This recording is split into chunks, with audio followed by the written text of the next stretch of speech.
It was at the age of 23 that Martina's family reached the conclusion that she had become a burden. Absolutely no warning or explanation, just a closed door and an unsettling silence. But what they didn't know was that she was about to turn their abandonment into her greatest victory. It's a story of rebirth, a tale of silent revenge and ultimate success built upon the ruins. Subscribe to our channel so you don't miss true stories of abandonment, redemption, personal justice.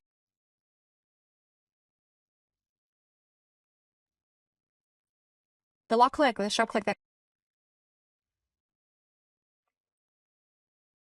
put your ear to the house door, listen closely, wherever.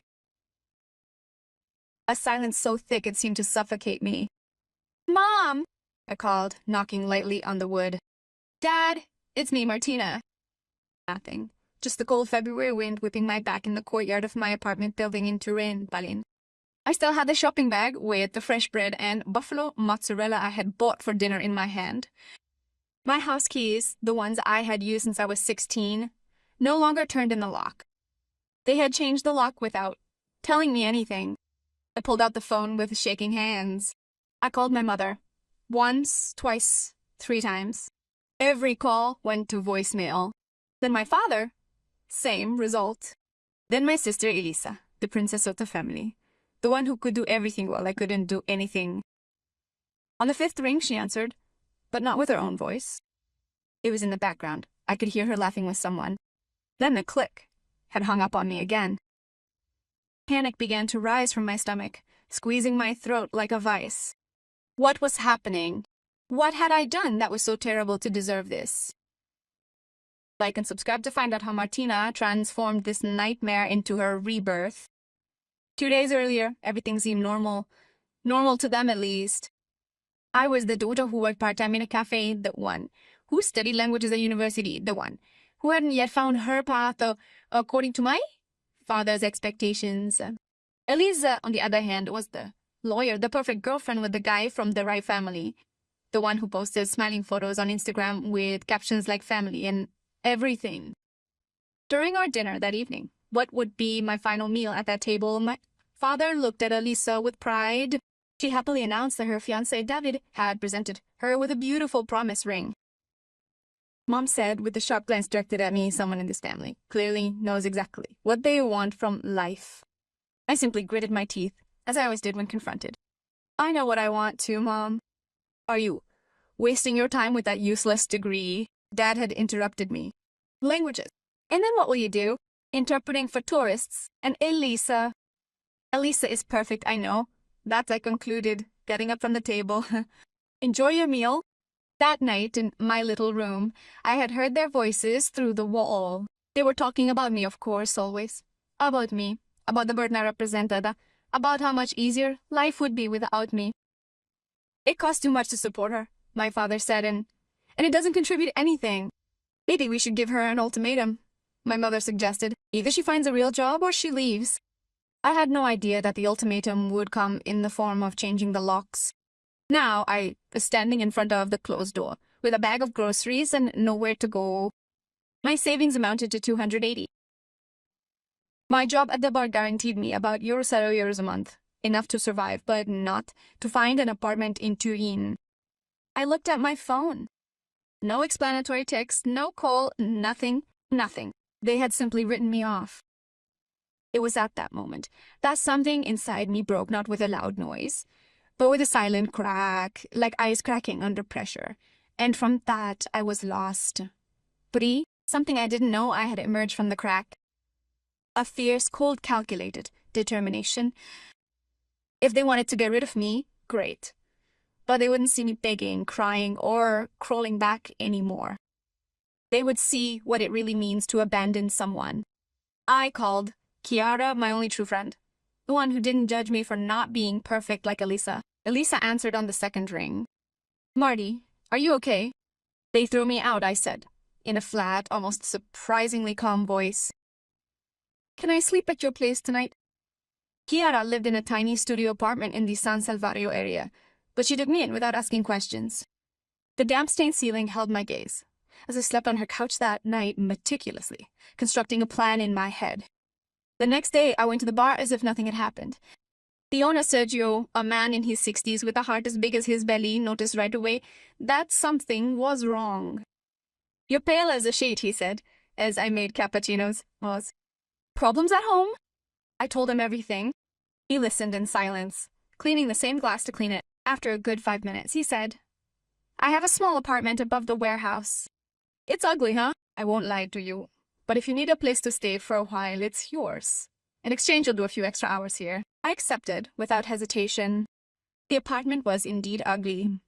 An open space of perhaps 25 square meters, with peeling walls and a window that looked out onto a dark inner courtyard. But it was mine. For the first time in my life, I had a space that no one could take away from me. The following weeks were tough. I worked 10 hours a day at the bar, then went back to my hole and studied until 2 in the morning. The degree in languages that my father had called useless was about to become my weapon. I specialized in commercial translation and interpreting for corporate events, sectors that I discovered paid well. 3 months after leaving, I got my first job as a freelance interpreter for an international design conference. It paid 800 euros for 2 days, almost what I earned in a month at the bar. I didn't call my parents. I didn't call Elisa. They didn't exist for me anymore, just like I didn't exist for them anymore. By the time 6 months had passed since the boat lockdown, I'd managed to save enough money to purchase a new computer and build a professional website. Martina Ferraro, professional interpreter and translator, Italian, English, French, Spanish. The business started to take off. Companies in Turin needed someone who spoke multiple languages, and I was good at it. Very good. And what would you have done in my place? Write in the comments and don't forget to subscribe. Exactly 1 year after that freezing, February, my phone rang with an unknown number. I answered out of habit. "Hello, Martina." My mother's voice was uncertain, almost trembling. "Is that you?" My heart didn't skip a beat. "You didn't hear anything, just a strange calm." "Yes, it's me, honey. We finally looked for you everywhere, but you had changed your number, and what do you want?" I interrupted her sharply. An embarrassed silence. Your father had problems at work. The company cut staff, and he was fired, Dad. Right now we are having some financial problems, and we figured that it was you, or perhaps even me, Mom, who could assist you financially. You are our daughter, Martina. Family is family." I laughed, a bitter laugh that came out of my throat like poison. "Family? You have kicked me out like trash without even explaining the reason. You didn't even give me an excuse. You changed the locks and blocked my number. You didn't contact me for a whole year. And now that you need money, you suddenly remember that I exist." "It's not like that.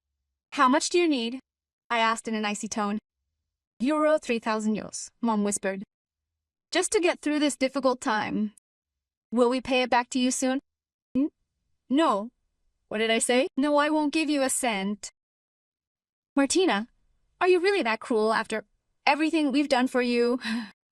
"After everything you've done for me," I repeated, feeling my anger rising. "You fed and clothed me for 19 years, that's true, but you also despised me, humiliated me, constantly compared me to Elisa. And when I was in need of your support, when all I needed was a little time to find my way, you literally left me stranded on the streets. We made a mistake, we admit it. But ask Elisa," he suggested. "She's the perfect one. The one who knows what she wants out of life. The one with the right family, boyfriend. She'll definitely help you." Elisa and David broke up, and she's currently unemployed. She has problems of her own. So the princess had fallen off her pedestal. How ironic. "They're not my problems," I said, "just as my problems were never yours." "Please." I hung up, blocked the number, and for the first time in a year I cried, but not from sadness, from liberation. My business continued to grow. 2 years after I left, I had a small office in the city center, 3 employees and international clients. I worked for multinationals. I organized conferences. I translated million-dollar contracts. I earned in a month what my father earned in 6 months at his old job. And then that Tuesday in November came, almost 3 years later. I was walking along Via Roma, elegant in my pearl gray trench coat when I saw my mother and father sitting on a bench near Piazza San Carlo. They looked 20 years older. Dad had an unkempt beard. Mom was wearing a coat that I remembered from high school, worn and out of fashion. I stopped. I could have turned around, crossed the street, pretended I hadn't seen them. Instead, I approached them. "Good morning," I said in a neutral voice. They looked up. Mom widened her eyes. "Martina." Dad seemed to literally go pale. "You're the one." "In the flesh," I confirmed, with a smile that didn't reach my eyes. "How are you?" "We are," Mom stammered, looking me up and down, surely noticing the designer bag, the expensive shoes, the air of someone successful. "We tried calling you," Dad said hoarsely many times. "I know. I blocked your numbers." Silence thickened. "Martina, we made a mistake," Mom finally admitted. "We made a mistake. With you. With Elisa. With everything. We thought we were doing the right thing. Giving you a push to grow up." "But a push?" I interrupted her, keeping my voice calm but sharp as a blade. "Changing the locks and locking my 23-year-old daughter up with nowhere to go is not a push, Mom. It's abandonment. It's cruelty." "We know that," Dad whispered. "And we're sorry. Every day we're sorry." I looked at these two strangers I used to call parents. I searched inside myself for some spark of compassion, some remnant of love. But I found only cold ashes. "I don't forgive you," I said simply. "And I don't want your money or your forgiveness. I just want you to know one thing. I made it without you. In fact, precisely because you abandoned me, I found the strength I didn't know I had. Now I have a company, employees, international clients. I earn more than you've ever earned combined." Mom began to cry silently. And you know, the best part? I kept going. I didn't have to be perfect like Elisa. I didn't have to pretend to be someone else. I became exactly who I wanted to be. And you didn't contribute to any of that. I turned to leave, then stopped. "Oh, and about the money you asked me for a year ago, use it as a lesson. Family is family," you said, "but only when you need something." I left without looking back, my heels clicking on the sidewalk like a final verdict. That evening, in my new apartment, a bright two-room apartment with a view of the Mole Antonelliana, I opened a bottle of Barolo and toasted it to myself, to the 3 years of hell that had forged me, to the pain that had made me indestructible. My phone vibrated. A message from Chiara. "Dinner tomorrow. I have some explosive news." I smiled. That was my family. No. Now the people I had chosen, not those who had chosen me by genetic chance. The sweetest revenge is not the destruction of the other.